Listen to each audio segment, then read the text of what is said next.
What if everything you've heard about being an empath is holding you back? I know that sounds bold, maybe even unthinkable. You've likely been told your entire life that you're overly sensitive, that you need to shield yourself, set boundaries, or dim down your essence. The internet overflows with tips on guarding your energy, protecting yourself, and coping as an empath in a harsh world.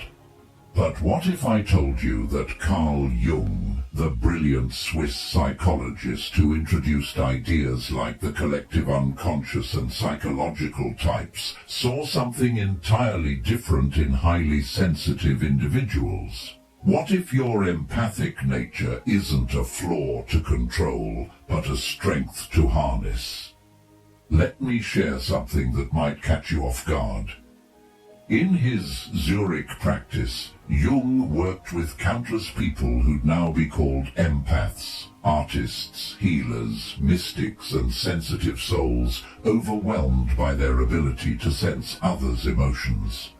Yet Jung never viewed their sensitivity as a weakness or a condition to be cured. Instead, he saw something groundbreaking. These individuals had what he termed a differentiated feeling function, a refined psychological ability that, when honed, could become a remarkable tool for understanding humanity and fostering true healing. Before we go further, if this strikes a chord, please hit that like button and subscribe for more. Your support spreads this message to those who need it. Jung didn't describe empaths the way we do now. He didn't see them as mystical figures burdened with otherworldly sensitivity. In his seminal 1921 work, Psychological Types, he outlined the feeling function, one of 4 core ways humans process and engage with the world. And here's what's transformative about Jung's view. He saw your sensitivity not as a defect, but as a precise psychological tool. The issue isn't that you feel too deeply. The problem is, you've never been taught to use this tool with mastery and strength. Pause and consider this. Have you ever walked into a room and instantly felt the unspoken tension between 2 people acting as if everything's fine? Do you absorb the emotions around you like a sponge? Are you drawn to those hurting, even when it leaves you drained? Jung would say this isn't random. Your psyche is functioning as it's meant to. You're not flawed, too sensitive, or cursed. You're expressing a dominant psychological function that, when understood and balanced, becomes a powerful force for transformation and healing. But here's where Jung's wisdom deepens.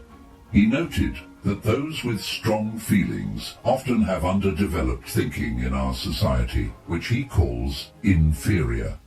This imbalance leaves empaths overwhelmed, unable to sort their emotions from others, or drained in crowds. It's not because you're too sensitive. You haven't learned to pair your incredible feeling capacity with sharp thinking skills. Jung found that when empaths strengthen their thinking function alongside their feeling, something extraordinary happens. They stop being victims of their sensitivity and become its masters. They feel deeply, yet hold their own psychological ground. But here's the trap where many empaths falter. When unbalanced, Jung observed that any psychological strength turns into a weakness.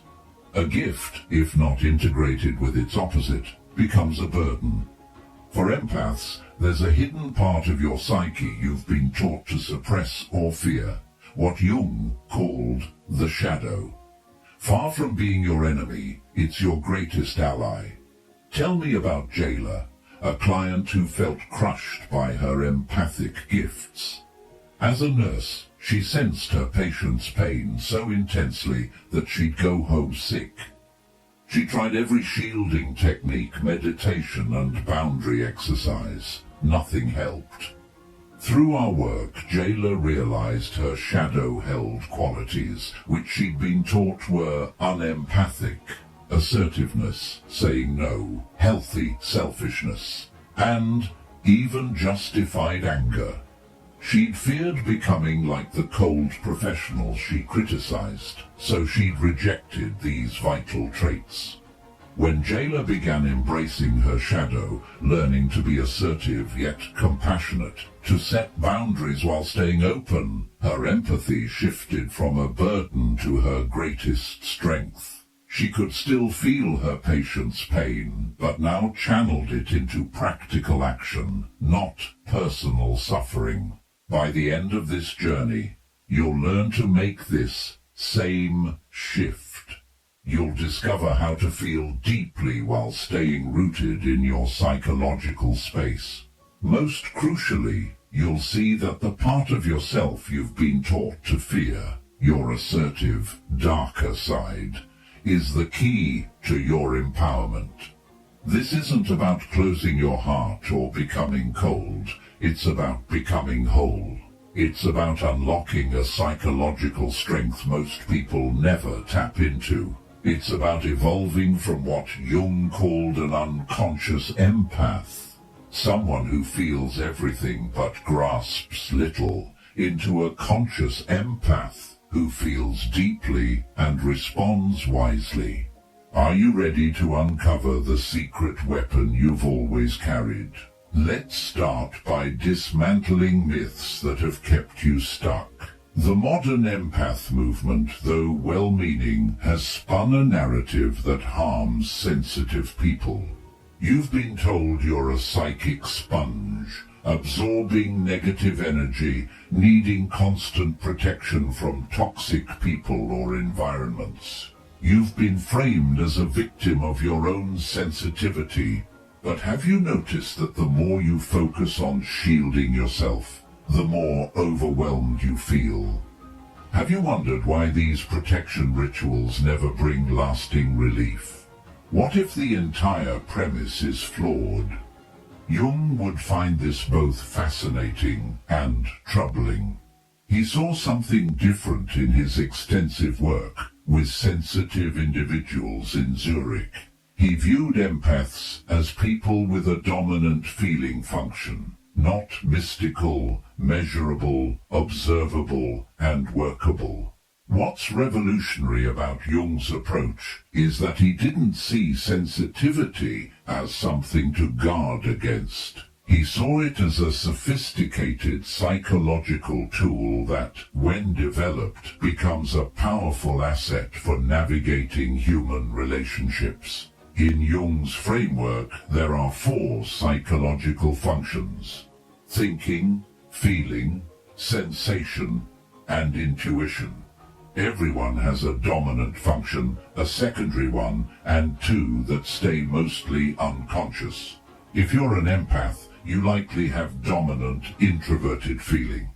This means you experience the world through deep emotional attunement, not just observing emotions, but processing and evaluating them in ways others can't. Here's an example. When you sense something's off between 2 people who seem okay, you're not being psychic. Your introverted feeling function is picking up what Jung called inferior function projections, unconscious emotional signals others try to hide. Your psyche processes micro-expressions, tone, body language, and energetic mismatches at a level your conscious mind can't track. This is why you often know people's emotional states before they do. Your feeling function is like an advanced emotional radar, detecting signals most people's psyches aren't wired to catch. Reflect on this. You're not cursed with supernatural sensitivity when you sense tension in a room or absorb a friend's pain. Your psyche is doing what it's designed to do, creating deep, empathic resonance with profound potential for understanding and healing. But it gets tricky here, and Jung's insights are critical.